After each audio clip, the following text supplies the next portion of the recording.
Welcome to The Explainer, everyone. I am so thrilled you're tuning in today because, well, we're taking a really deep dive into the fascinating, wildly unpredictable, and honestly, sometimes downright chaotic world of modern strategic management.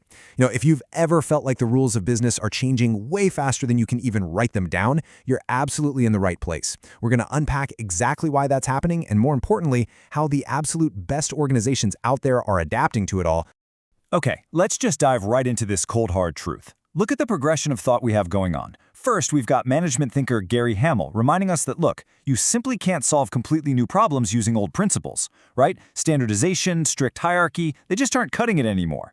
Then, in a bit of a plot twist, we have a rather unexpected management guru, M&M, reminding us that life is a crazy ride and absolutely nothing is guaranteed.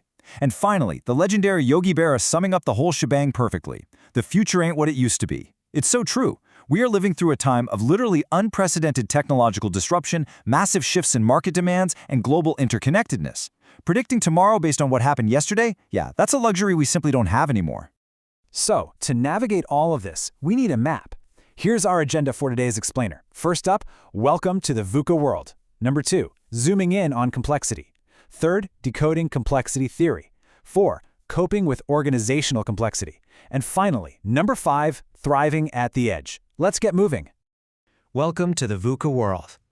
All right, I want you to imagine for a second that you are steering this massive corporate ship. But here's the catch. The weather, the ocean currents, heck, even your final destination, they're changing every 5 minutes.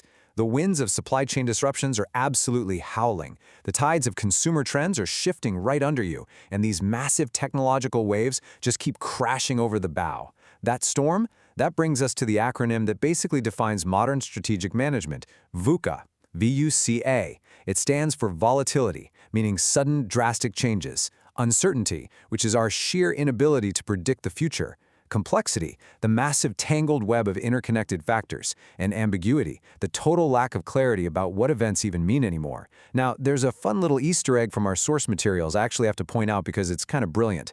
The word unclarity. Unclarity is not part of the framework. It's literally a fabricated distractor term explicitly designed to trick students on multiple-choice strategy exams. I know, right? So if you ever face a test on this, remember, it's ambiguity, not unclarity. Which brings us to Section 2, zooming in on complexity.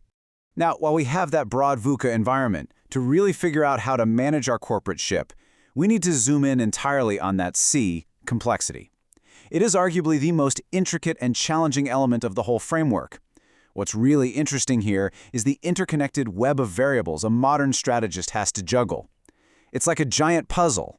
On one side, you've got your external environment, the climate, the economy, fast-moving technology, political shifts, new legal regulations, and then on the other side, your internal environment, things like organizational culture, human resources, physical assets, and of course, cash flow.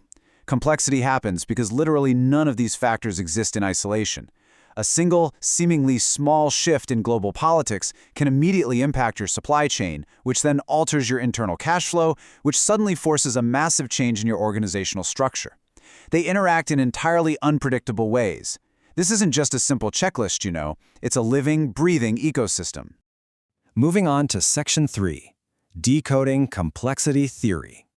To actually master this ecosystem, we kind of have to borrow a little bit of science and unpack the theoretical backbone of these highly complex systems. Complexity theory essentially teaches us that organizations behave a whole lot like natural biological systems, resting on 3 main pillars. Step 1 is unpredictability. This is the idea that when you have multiple agents interacting, they produce outcomes you simply cannot forecast. A tiny localized disturbance can trigger a massive, system-wide movement. Step 2 is self-organization, the natural, innate ability of a system to coordinate itself without top-down control. And step 3 is the spectrum of behavior. Basically, a system can either fall into inertia and stasis, it can collapse into total chaos, or, ideally, find a middle ground where evolutionary adaptation actually happens. Let's lean heavily into a biological analogy here to make this really concrete. Think about the weather, or flocks of birds, or a bee colony. Have you ever watched a massive shoal of fish instantly change direction at the exact same moment to avoid a predator?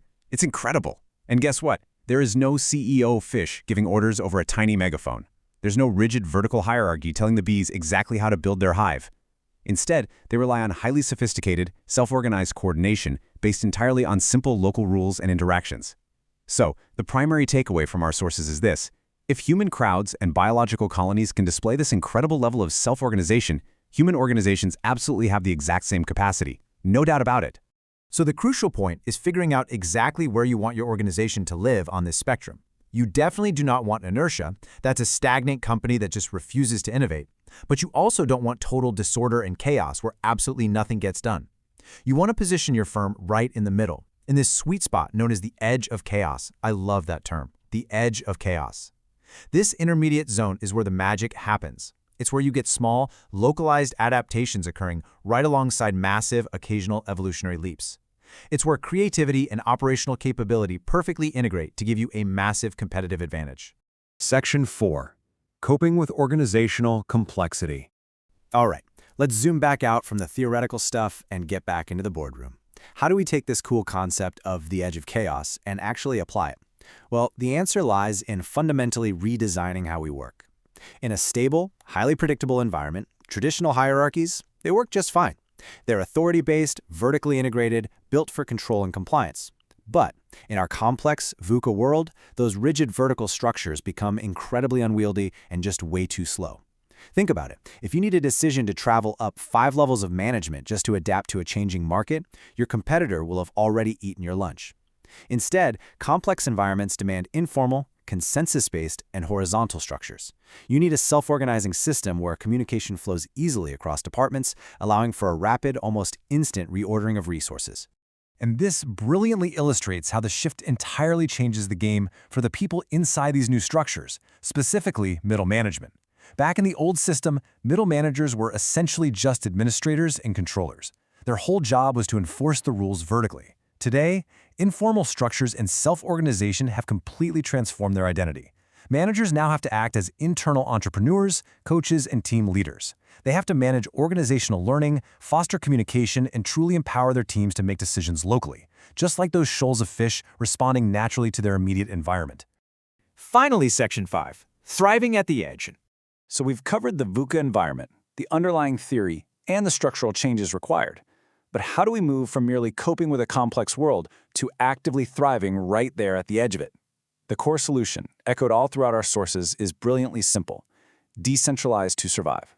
One of the absolute most effective methods of simplifying overwhelming complexity is to decentralize decisions in that specific area. By pushing authority down to the people who are actually closest to the changing environment, you create an informal, permeable organization that can experiment, learn, and adapt in real time. You're replacing clunky bureaucratic control with shared organizational identity and consensus. It's a real game changer. Which leaves us with this final, crucial thought to reflect on today. As we established earlier, the future just ain't what it used to be. The waters out there are volatile, uncertain, complex, and highly ambiguous. So, I want you to ask yourself, in a world permanently perched on the edge of chaos, is your strategy rigid or is it ready to evolve? Let that question guide your very next strategic move. Thank you so much for joining me on this explainer. I really hope this helps you navigate the beautiful, chaotic complexity of the modern business world. Keep learning, keep evolving, and I'll see you next time.